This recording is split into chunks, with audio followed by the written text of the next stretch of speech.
The Fed says, I see no politics, I hear no politics. We move forward regardless of politics. That is Richard Quest on CNN discussing today's breaking news, the market downturn and the presidential race implications. And in this video, I'm going to share some very well-informed opinions on what it means for both campaigns and how Trump, the king of all catchphrases, I know words, I have the best words, is already turning it into some lyrical lameness. And for the cherry on top, a Fox News commentator who has no problem throwing cold water on Trump's contrary claims about the U.S. economy that just cannot coexist. But first, back to Richard Quest, who Dana Bash humbly asked for me, and maybe for you too, to give us some context and understanding for what's going on.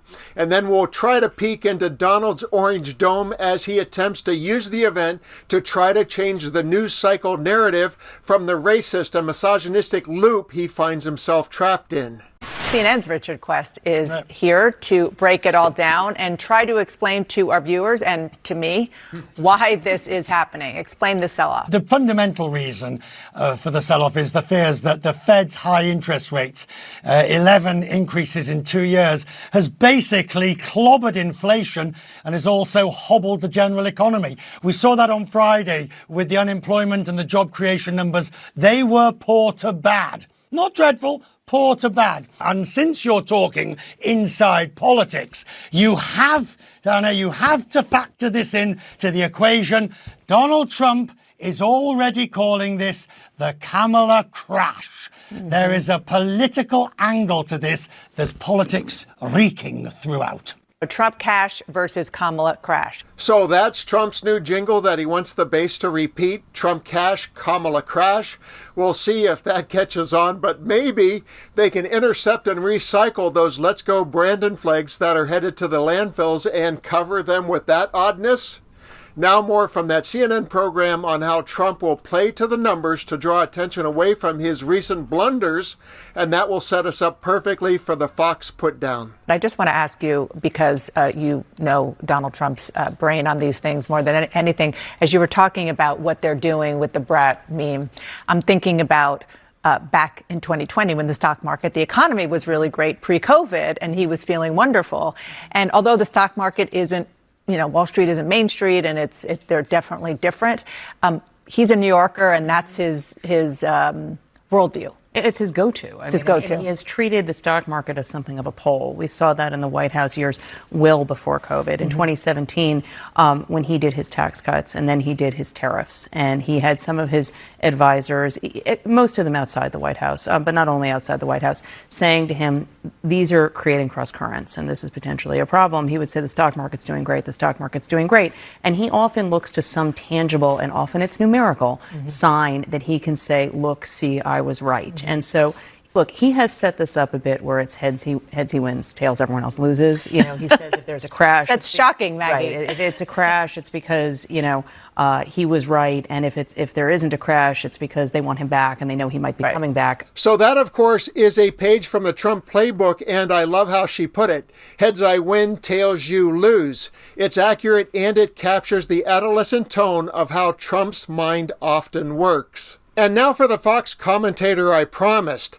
Neil Cavuto sees it the same way, but his cynical opinion and the fact-checking of Trump on this matter is special because he is, after all, a Fox commentator. Mike, I know and you do not politicize these things, but the Donald Trump thing in the market amazes me. When they're up, it's all because of him and looking forward to him. When they're down, it's all because the Democrats and how horrific they are. Yet some of our biggest point fall-offs, 3 of the biggest of the top 10, occurred during his administration. Now, a lot of those were in the COVID years. I get that. But, you either own the markets or you don't.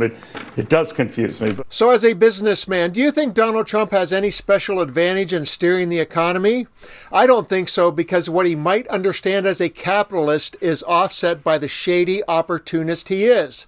For example, having listened to how he accidentally revealed his lack of political and financial ethics in this 360 turn over electric cars and accessing Elon Musk's money. We should have hybrids, we should have gasoline-powered cars, and we should also have electric cars at a smaller number. I mean, the electric cars, there's a great place for them, but they don't go far. They cost too much. It's limited because they can't go like a gasoline car. They want electric trucks. They don't work because you'd have to stop 6 times going to Los Angeles. With diesel, you have no stops. And I'm for electric cars. I have to be, because Elon endorsed me very strongly, Elon. So I have no choice. But he knows. And no conversation about investing in the markets would be complete without a word from the Oracle of Omaha, Warren Buffett, who was once asked if he thought Trump was a good businessman. And while you watch his answer to that question, I hope you comment below with your answer to this question.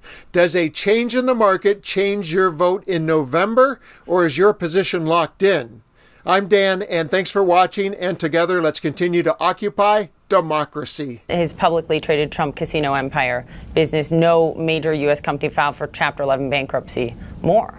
He had some major failures, and he was very good at licensing, and he was very good at things that involved promotion of his name.